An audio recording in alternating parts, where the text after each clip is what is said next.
నమస్కారం ఏసియన్ వార్తలకి స్వాగతం. ముందుగా ఈరోజు వార్తల్లోని ముఖ్యాంశాలు.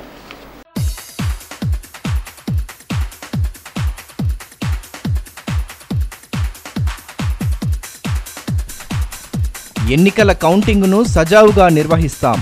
జిల్లా కలెక్టర్ దివ్య దేవరాజన్ స్పష్టీకరణ. స్ట్రాంగ్ రూమ్లలో ఈవీఎంలను భద్రపరిచిన అధికార యంత్రాంగం. ముగిసిన శతచండీ విశ్వశాంతి మహాయాగం. ప్రత్యేక పూజలు నిర్వహించిన ఎమ్మెల్యే జోగు రామన్న దంపతులు. అమ్మవారి ఆశీస్సులతో ప్రజలంతా సంతోషంగా ఉండాలని ఆకాంక్ష. రోజురోజుకు పెరుగుతున్న పగటి ఉష్ణోగ్రతలు. తల్లడిల్లుతున్న జిల్లా ప్రజలు. నిర్మానుష్యంగా మారుతున్న ప్రధాన రోడ్లు. ఆదిలాబాద్ పార్లమెంటు నియోజకవర్గం పరిధిలోని ఈవీఎంలను జిల్లా కేంద్రంలో ఏర్పాటు చేసిన స్ట్రాంగ్ రూమ్లలో భద్రపరిచారు. గురువారం రాత్రి జిల్లా ఎన్నికల అధికారి collector Divya Devarajan, SP Vishnu yes వారియర్లు ఎన్నికల పరిశీలకుల సమక్షంలో స్ట్రాంగ్ రూమ్లకు సీల్ వేశారు. పార్లమెంట్ ఎన్నికలు పూర్తి కావడంతో ఆదిలాబాద్ పార్లమెంటు నియోజకవర్గం పరిధిలోని ఈవీఎంలను జిల్లా కేంద్రంలో ఏర్పాటు చేసిన స్ట్రాంగ్ రూమ్లలో భద్రపరిచారు. గురువారం రాత్రి జిల్లా ఎన్నికల అధికారి collector Divya Devarajan, SP Vishnu S Warrier, ఎన్నికల అబ్జర్వర్ సంజయ్ కుమార్ సింగ్ల సమక్షంలో స్ట్రాంగ్ రూమ్లకు సీల్ వేశారు.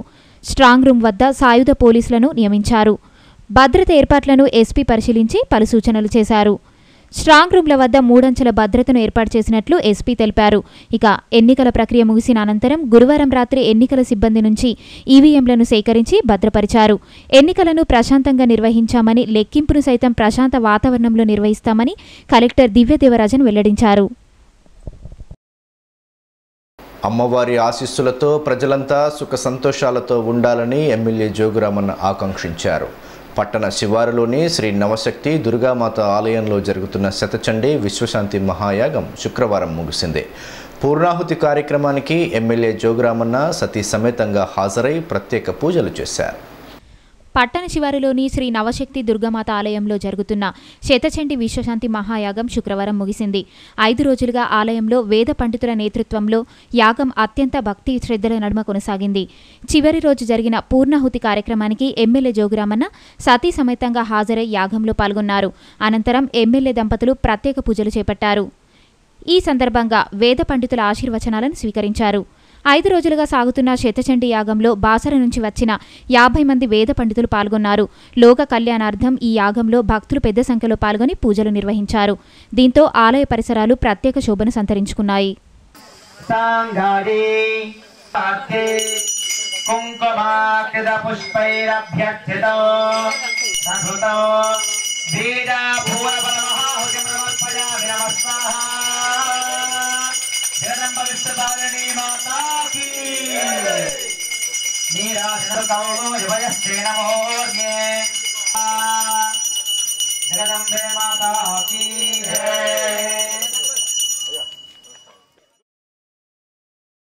ఈ సందర్భంగా ఎమ్మెల్యే జోగురామన్న మాట్లాడుతూ నవశక్తి దుర్గా మందిరం ఆవరణలో శతచండీ విశ్వశాంతి మహాయాగం నిర్వహించడం అభినందనీయమన్నారు.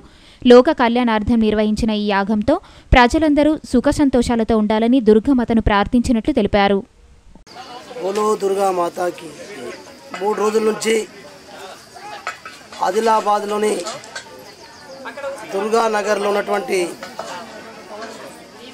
దుర్గా మాత సన్నిధిలో శతచండీ విశ్వశాంతి యాగం 3 రోజుల నుంచి కిషన్ మహారాజ్ గారి యొక్క ఆధ్వర్యంలో బ్రాహ్మణోత్తములతో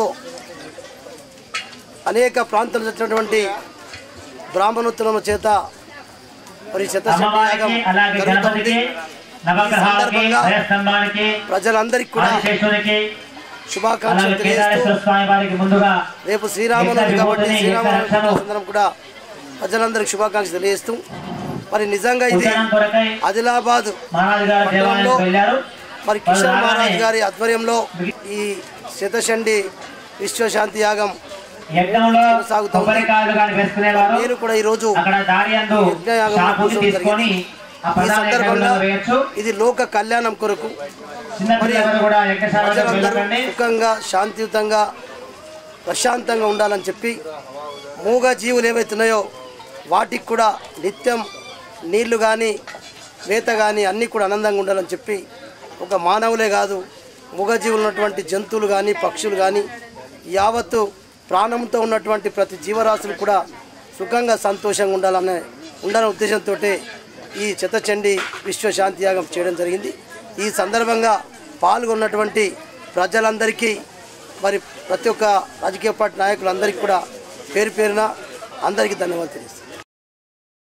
స్థానిక సంస్థల ఎన్నికలకు బీజేపీ కార్యకర్తలు సన్నద్ధం కావాలని ఆ పార్టీ జిల్లా అధ్యక్షులు పాయల్ శంకర్ సూచించారు. శుక్రవారం పార్టీ కార్యాలయంలో ఏర్పాటు చేసిన మీడియా సమావేశంలో నాయకులతో కలిసి పాల్గొన్నారు. ఆదిలాబాద్ ఎంపీ స్థానాన్ని భారీ మెజార్టీతో కైవసం చేసుకుంటామని బీజేపీ జిల్లా అధ్యక్షులు పాయల్ శంకర్ ధీమా వ్యక్తం చేశారు. శుక్రవారం పార్టీ కార్యాలయంలో ఏర్పాటు చేసిన మీడియా సమావేశంలో నాయకులతో కలిసి పాల్గొన్నారు. ఈ కార్యక్రమంలో నాయకులు ఆదినాథ్, వేణుగోపాల్, జోగురవి తదితరులు పాల్గొన్నారు. ఈ సందర్భంగా ఆయన మాట్లాడుతూ పార్లమెంట్ ఎన్నికల సరళిని చూస్తే ఆదిలాబాద్ ఎంపీగా పార్టీ అభ్యర్థి సోయం బాపురావు 1,00,000 మెజార్టీతో గెలుపొందే అవకాశాలున్నాయని అన్నారు. ఎన్నికల్లో ఇతర పార్టీలు అనేక ప్రలోభాలకు గురిచేసినప్పటికీ ప్రజలు మాత్రం నరేంద్ర మోడీ నాయకత్వాన్ని కోరుకుంటూ స్వచ్ఛందంగా బీజేపీకి ఓట్లు వేశారన్నారు. ఆదిలాబాద్ పార్లమెంటు స్థానం గెలుపొంది నరేంద్ర మోడీకి బహుమతి ఇవ్వనున్నట్లు పేర్కొన్నారు. 2-3 రోజుల్లో స్థానిక సంస్థల ఎన్నికల నోటిఫికేషన్ వెలువడనుందని తెలిపారు. జెడ్పీటీసీ, ఎంపీటీసీ స్థానాలను కైవసం చేసుకునే దిశగా కార్యకర్తలు సన్నద్ధం కావాలని పిలుపునిచ్చారు. నిన్న జరిగినటువంటి పార్లమెంట్ ఎన్నికల ఓటింగ్ సరళిని బట్టి చూస్తే తప్పకుండా రేపు ఆదిలాబాద్ పార్లమెంట్ స్థానాన్ని భారతీయ జనతా పార్టీ 1,00,000 మెజార్టీతో గెలవబోతా ఉన్నది. ఓటర్లంతా స్వచ్ఛందంగా మా ఓటు నరేంద్ర మోడీకే, మా ఓటు దేశ రక్షణకి అని ప్రతి ఒక్కరూ మాట్లాడుకుంటూ పోలింగ్ బూతుల దగ్గరికి ముందరికి మేము వెళ్ళినప్పుడు మా మద్దతు మీకే అని బాహటంగా ఓటర్లంతా కూడా మాట్లాడుతూ భారతీయ జనతా పార్టీకి మరి ఓటు వేసినటువంటి ఓటరు మహాశయులందరికీ జిల్లా భారతీయ జనతా పార్టీ తరఫున అదేవిధంగా పార్లమెంటరీ పార్టీ తరఫున ప్రతి ఒక్కరికి ధన్యవాదాలు. మాకొక నమ్మకం, విశ్వాసం ఉన్నది. నిన్న జరిగినటువంటి పోలింగ్ సరళిని బట్టి చూస్తే తప్పకుండా భారతీయ జనతా పార్టీ అభ్యర్థి సోయం బాపురావు గారు 1,00,000 ఓట్ల మెజార్టీతో గెలవబోతా ఉన్నారు. ఆదిలాబాద్ పార్లమెంటు స్థానాన్ని నరేంద్ర మోడీ గారికి ఈ జిల్లా ప్రజలు బహుమతిగా ఇవ్వబోతా ఉన్నారు.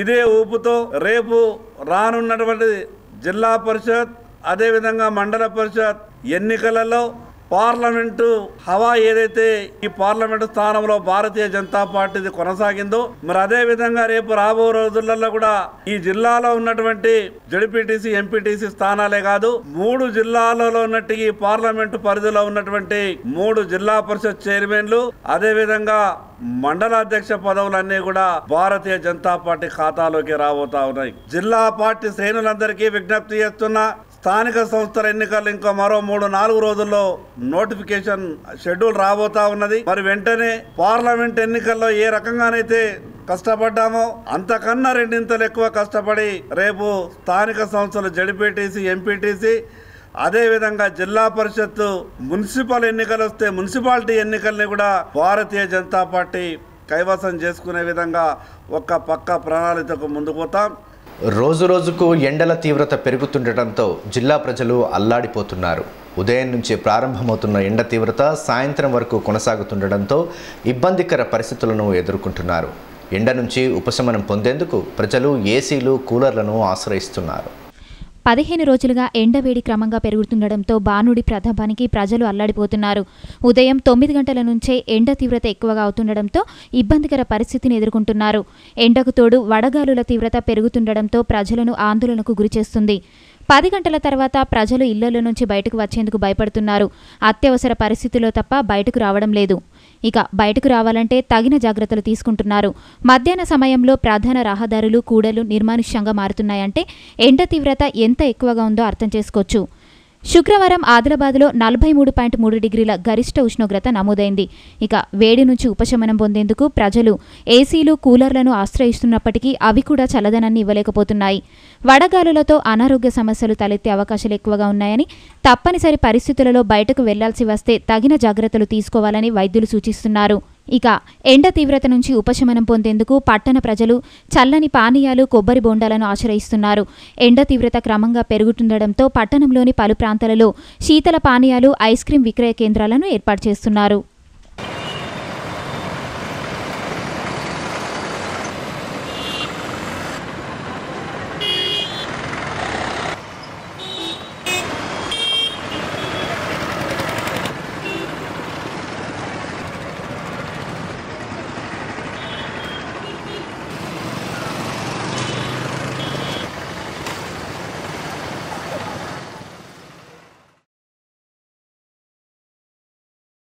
నూతనంగా ఎంపికైన జూనియర్ పంచాయతీ కార్యదర్శులకు శుక్రవారం డిపిఓ సాయిబాబా నియామక పత్రాలను అందించారు. జిల్లాలో అర్హత సాధించిన 290 మందికి నియామక పత్రాలు అందించినట్లు ఆయన వెల్లడించారు. జూనియర్ పంచాయతీ కార్యదర్శులకు శుక్రవారం డిపిఓ కార్యాలయంలో నియామక పత్రాలను డిపిఓ సాయిబాబా అందించారు. కోర్టు స్టే అనంతరం ఎన్నికల కోడ్ కారణంగా పెండింగ్లో ఉన్న నియామక ప్రక్రియకు గురువారం సాయంత్రం కేంద్ర ఎన్నికల సంఘం గ్రీన్ సిగ్నల్ ఇవ్వడంతో శుక్రవారం ఈసీ సూచనల మేరకు జిల్లాలో అర్హత సాధించిన 290 మందికి నియామక పత్రాలను డిపిఓ కార్యాలయంలో అందించారు. జూనియర్ పంచాయతీ కార్యదర్శులు 15 రోజుల్లోగా విధుల్లో చేరాలని ఉత్తర్వుల్లో పేర్కొన్నారు.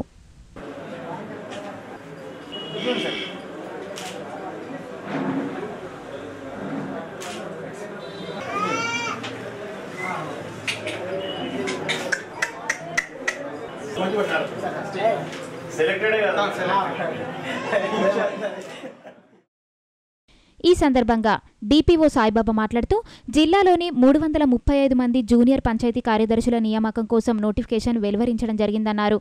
పరీక్షలకు 17 మంది గైర్హాజరు కావడంతో 318 మందిని అర్హత సాధించడంతో వారి సర్టిఫికెట్ల పరిశీలన చేపట్టడం జరిగిందని, ఇందులో వివిధ కారణాలతో 28 మందికి ఉత్తర్వులు జారీ చేయలేదని తెలిపారు. 290 మంది పంచాయతీ కార్యదర్శులు విధుల్లో చేరనున్నారని, వారికి జిల్లా కలెక్టర్ దివ్య దేవరాజన్ సూచన మేరకు నియామక పత్రాలను అందించడం జరిగిందన్నారు. జాయినింగ్ లెటర్ పొందిన 15 రోజుల్లోగా పంచాయతీ కార్యదర్శులు సంబంధిత మండల పరిషత్ కార్యాలయాల్లో రిపోర్ట్ చేయాల్సి ఉంటుందన్నారు. జూనియర్ పంచాయతీ కార్యదర్శుల నియామకానికి సంబంధించి ప్రభుత్వ ఆదేశాల ప్రకారం ఈరోజు అర్హత పొందినటువంటి జూనియర్ పంచాయతీ కార్యదర్శులకు అందరికీ నియామక ఉత్తర్వులు ఇవ్వడం జరుగుతుంది. మొత్తము 335 వేకెన్సీస్కి కానీ మేము 335 మందికి సర్టిఫికేట్ వెరిఫికేషన్స్కి పిలిచాము. అందులో 17 మెంబర్స్ ఆబ్సెంట్ అయ్యారు. మొత్తం 318 ఎలిజిబుల్ ఉన్నారు. దాంట్లో కూడా మళ్ళీ స్క్రూటినీ చేసినప్పుడు ఆయా కారణాల వల్ల, అంటే కొంతమంది నాన్ లోకల్ తప్పుగా క్లెయిమ్ చేయడము, హ్యాండిక్యాప్డ్ కాని వాళ్ళు కూడా హ్యాండిక్యాప్డ్గా క్లెయిమ్ చేయడము, అట్లాంటివన్నీ కొన్ని బోగస్ యూనివర్సిటీస్ నుంచి సర్టిఫికేట్స్ డిగ్రీ పెట్టడము లాంటి కారణాలతోని పెండింగ్ పెట్టడం జరిగింది.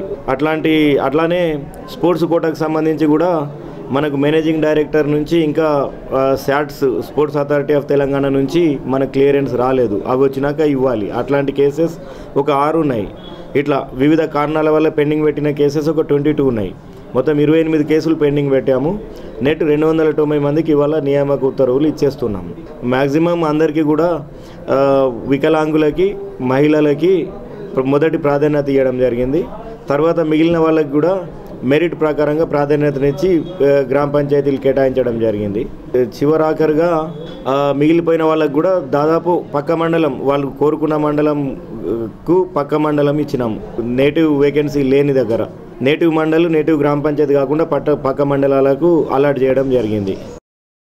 రాహుల్ గాంధీ ప్రధాని కావాలని ప్రజలంతా ఆశిస్తున్నారని కాంగ్రెస్ పార్టీ మైనారిటీ సెల్ జిల్లా చైర్మన్ సాజిద్ ఖాన్ అన్నారు. విజయవాడ నుండి ఢిల్లీ వరకు పార్టీ వీరాభిమాని దివ్యాంగుడు రామప్ప చేపట్టిన యాత్ర శుక్రవారం పట్టణానికి చేరుకుంది. రాహుల్ గాంధీ ప్రధాని కావాలని ఆకాంక్షిస్తూ విజయవాడ నుండి ఢిల్లీ వరకు పార్టీ వీరాభిమాని దివ్యాంగుడు రాయప్ప చేపట్టిన యాత్ర శుక్రవారం పట్టణానికి చేరుకుంది. కాంగ్రెస్ పార్టీ మైనారిటీ సెల్ జిల్లా చైర్మన్ సాజిద్ ఖాన్ యాత్రకు స్వాగతం పలికి రాయప్పను శాలువాతో సన్మానించారు.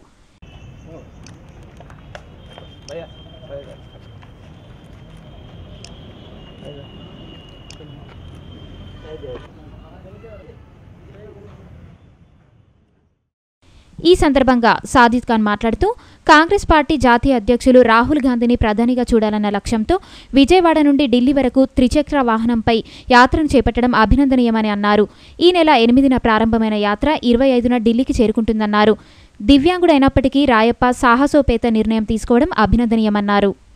रायप्पा साहब जो राजमंड्री के हैं, विजयवाड़ा प्रेस क्लब से आंध्र प्रदेश से दिल्ली तक बाई रोड 3 व्हीलर एक्टिवा पे सफ़र कर रहे हैं। इनका अहम मकसद यही है पूरे देश में कांग्रेस पार्टी जीते और राहुल गांधी जी प्राइम मिनिस्टर बनना बोल के एक हैंडीकैप आदमी इतनी दूर से इतना लंबा सफ़र करके हर जगह 100 किलोमीटर पे रोज़ हर दिन 100 किलोमीटर सफ़र करके हर एक कांग्रेस के लोगों से और सोशल ऑर्गेनाइजेशनों से मिलकर कांग्रेस पार्टी को वोट डालना। इस देश में हिंदू, मुस्लिम, सिख, ईसाई और 29 स्टेट के लोगों को एक साथ लेके चलने वाली पार्टी कांग्रेस पार्टी है। ऐसी पार्टी को जिताकर सेंट्रल में दिल्ली में जो सो राहुल गांधी जी को प्राइम मिनिस्टर बनाना बोल के एक फिज़िकली हैंडीकैप मेरा भाई इतनी दूर से निकला है, मैं उनका शुक्रिया अदा करता हूं। और मीडिया द्वारा मैं सारे लोगों से जिन जिन स्टेटों में अभी इलेक्शन नहीं हुए, हमारे पास कल तेलंगाना में इलेक्शन हो गए, लोगों का बहुत अच्छा रिस्पांस था।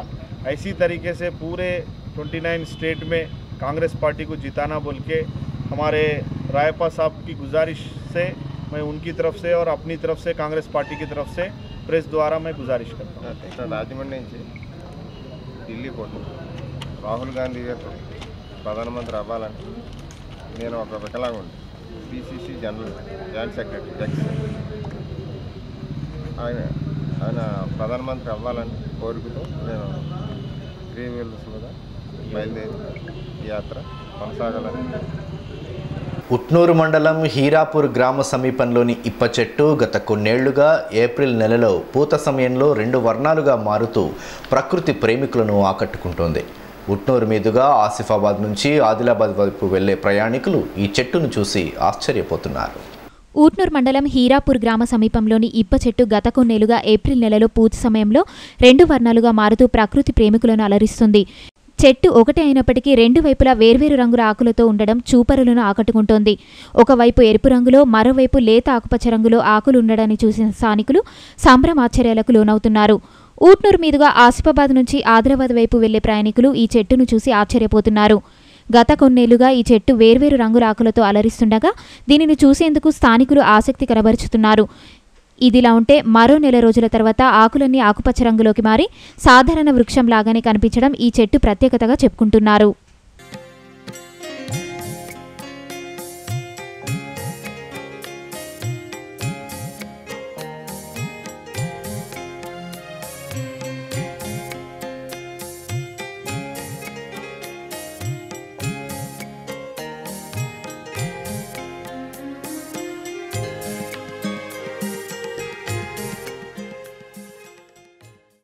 ఈ సందర్భంగా స్థానికులు మాట్లాడుతూ హీరాపూర్ సమీపంలోని ఇప్ప చెట్టు ప్రతి ఏటా ఏప్రిల్ నెలలో 2 రంగుల ఆకులతో కనిపించడం గత కొన్నేళ్లుగా చోటు చేసుకుంటుందని అన్నారు.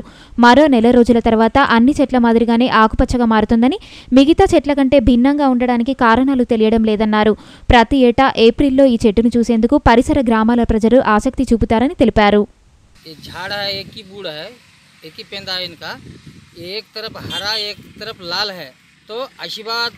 और आदिलाबाद के रोड के ऊपर है ये झाड़ को देख के लोग का परेशान होता है।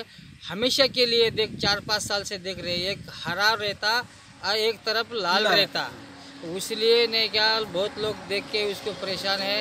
हमारे को कुदरत तो हमारे को खूब खुशी मालूम होती है, क्या प्रॉब्लम है क्या हमारे को मालूम नहीं, पर ये झाड़ एक तरफ हरा एक तरफ लाल रहता है हमेशा के लिए। 4-5 साल हो गए हम देखते रहे, हमको परेशानी लग रही कि ऐसा कैसा है. ఉట్నూరు మండలము నాగాపూర్ ఉమ్మడి గ్రామ పంచాయతీలో హీరాపూర్ అనే గ్రామము గ్రామం దగ్గర మిక్సిమం 1 కిలోమీటర్ దూరంలో ఆసిఫాబాదు ఆదిలాబాద్ వెళ్ళే రహదారి పైన పక్కన ఈ చెట్టు ఉన్నది. ఈ ఇప్ప చెట్టుకు మేము గత కొన్ని సంవత్సరాల నుంచి చూస్తున్నాము. ఒక పక్కకేమో పచ్చ రంగు ఉన్నది, ఇంకో పక్క ఏమో ఎరుపు రంగు ఉన్నది. మిగతా చెట్టులకు చూస్తే వేరే విధంగా ఉన్నది, ఈ చెట్టు మాత్రము ఒక విధంగా ఉన్నది. కాబట్టి దీనికి ఇటు నుంచి అటు వెళ్ళే ప్రతి ప్రేక్షకులు దానికి చూసి ఆనందంగా అబ్బా ఇది ఇలా ఎందుకున్నది చెట్టు, వేరే ఇప్ప చెట్టు అయితే పచ్చగా ఉన్నాయి, ఈ చెట్టు ఏమో ఒక పక్కకు ఆకుపచ్చ ఉన్నది, ఒక పక్కకేమో ఎర్రాకులు ఉన్నాయి, ఇది ఎలా ఉన్నదని అందరూ గమనించి దానికి చూసి ఆనందపడుతున్నారు. కానీ పడినా కూడా ఒక్క పక్కకు ఎర్రగా ఒక్క పక్కకు పచ్చగా ఉండడం వలన చాలా ఆసక్తి ఉన్నది. దాని ఏమున్నదో ఏమో మాకు తెలియదు. ఆ దేవుడిచ్చిన వరము కాబట్టి అలా ఉన్నదేమో అనుకుంటున్నాను. చూసేవాళ్ళు కూడా అందరూ ఆశ్చర్యకంగా చూసి దానికి ఇలా ఎందుకున్నది చెట్టు అని పరిశాన్ అవుతున్నారు. మంచినీటి సమస్యను వెంటనే పరిష్కరించాలని తిరుపల్లి కాలనీ వాసులు శుక్రవారం ఆందోళన చేపట్టారు. కాలనీలోని వాటర్ ట్యాంక్ వద్ద నిరసన తెలుపగా ఈ విషయాన్ని తెలుసుకున్న ఎల్ఎన్టీ ఇంజనీర్లు అక్కడికి చేరుకుని పనులు చేపట్టారు. గత 5 రోజులుగా మంచినీటి సమస్య ఎదుర్కొంటున్న అధికారులు ప్రజాప్రతినిధులు పట్టించుకోవడం లేదని ఆరోపిస్తూ తిరుపల్లి కాలనీవాసులు ఆందోళన చేపట్టారు. శుక్రవారం తిరుపల్లి కాలనీలో వాటర్ ట్యాంక్ వద్ద నిరసన తెలిపారు. నీటి కష్టాలు తీర్చాలని నినాదాలతో హోరెత్తించారు. గత 5 రోజుల క్రితం మిషన్ భగీరథలో భాగంగా పైప్ లైన్లు వేయగా అప్పటి నుంచి మున్సిపల్ నీరు రాకపోవడంతో ఇబ్బందులు పడాల్సి వస్తుంది. ఇదిలా ఉంటే విషయం తెలుసుకున్న ఎల్ఎన్టీ ఇంజనీర్లు అక్కడికి చేరుకుని పనులు చేపట్టారు. सेंटर सिटी का बोर म्यूनसिपालिटी वाले बोलते हैं एलएनटी वालों का काम है वो, हम नहीं कर सकते. देखो म्यूनसिपालिटी टेंडर आप लोग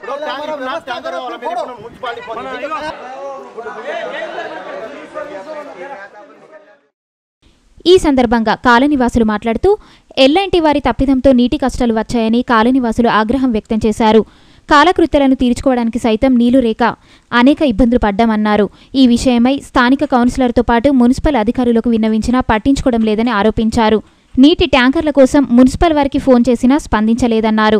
ఎన్నికల సమయంలో ఓట్ల కోసం వచ్చే ప్రజాప్రతినిధులు సమస్యలు ఎందుకు పరిష్కరించడం లేదని మండిపడుతున్నారు. 5 दिन से नहीं है, कितनी तकलीफ हो रही है हमारे को पानी के वास्ते. बाउली नहीं, नल नहीं, बोर नहीं, कुछ नहीं. 5 दिन हो गया, 5 दिन खतरा नहीं है पानी का. बिल्ली बिल्ली होकर फिरते हैं पानी के वास्ते. हम क्या टैंकर तक नहीं. ऑफिसर क्या कर रहे, बड़े बड़े लोग क्या कर रहे, वोट दो हमको दो तुमको दो बोलते वोट. उनके घर में बोरा है, नल्ला है, हम गरीब लोग क्या करके जीना. 5 साल से हमारी रोड अच्छी नहीं है. एक दिन काउंसलर कैसा है बोल के आके नहीं देख सके हमारे को. हदला सब आया तो हमको तो कुछ भी नहीं है. हमको पानी होना आज इस वक्त, आज जुम्मा है, हमको पानी नहीं. గత 5 రోజుల నుంచి భగీరథ వాళ్ళు వర్క్ చేస్తున్నారు. 2 days కింద భగీరథ వాళ్ళు వర్క్ చేసేసి ఏమన్నారంటే కంప్లీట్ రాత్రి 12 గంటలకు అయిపోయింది, వర్క్ అయిపోయిందని 2 days కింద చెప్పినారు. చెప్పినాక మళ్ళీ ఏం చేసినా 2 days కింద ఒక వాల్ 2 వాళ్ళు పెట్టేసేసి మున్సిపాలిటీ ఏదైతే వచ్చే నీళ్ళని ఉన్నదో ఆఫ్ చేసేసి వాళ్ళు పెట్టి ఆ వాళ్ళు కంప్లీట్ అయిందని నిన్న వర్క్ ఏం చేసిందంటే నిన్న పొద్దునిడిచినప్పుడు ఏమైందంటే వాళ్ళు ఫెయిల్ అయింది. మళ్ళీ అన్న ప్రజలు వచ్చి మధ్యాహ్నం అడిగేటోళ్ళకి మధ్యాహ్నం ఎల్ఎన్టీ ఇంజనీర్ వచ్చి ఏమన్నాడంటే సార్ తప్పు వల్ల ఇది కొద్దిగా మిస్టేక్ వల్ల జరిగిపోయిందని చెప్పినారు. మరి చెప్పేసి ఏం చేసినంటే సాయంత్రం ఇంకా ఫిట్ చేసినారు. సాయంత్రం ఏం చేసిందంటే వర్క్ 4 or 5 కిలోల దాకా వర్క్ చేసేసి సార్ కంప్లీట్ చేసినాం అయిపోయిందని మహాలక్ష్మివాడ అటు జయజవన్ నగర్ అటు సైడ్ ఇచ్చినాడు. ఈ రోజు దాకా 5 రోజుల నుంచి తిరుపల్లికి ఒక చుక్క బొట్టు లేదు. మరి రాత్రి చేసిన వర్క్ని పొద్దునిడిచేటోళ్ళకే అంత వాళ్ళు ఉన్న వాళ్ళు ఎల్ఎన్టీ వాళ్ళు అంత పెద్ద ఇంజనీర్ సెక్షన్ అంత పెద్ద ఎల్ఎన్టీ పెద్ద కంపెనీ మళ్ళీ పొద్దున చూస్తే వాళ్ళు ఇప్పేటోళ్ళకే మా వర్కరు ఆల్రెడీ ఫెయిల్ అయిపోయింది. 5 రోజుల నుంచి ఒక ట్యాంకర్ చెప్పినా కానీ ఒక ఆఫీసర్కి చెప్పినా కానీ ఎవ్వరు లేదు. ఇక్కడ తిరుపల్లి నుంచి 5 వాడకట్లు ఈరోజు ప్రజలు మరి కార్మికులు చేసే వాళ్ళు ఎవ్వరు పనికి వెళ్తారు. ఇప్పుడన్నా అధికారులు వచ్చి చూసి దీనిపైన చర్య తీసుకోవాలని మా ప్రజలది ఒక కోరిక. వార్తలు ముగించే ముందు ముఖ్యాంశాలు మరోసారి.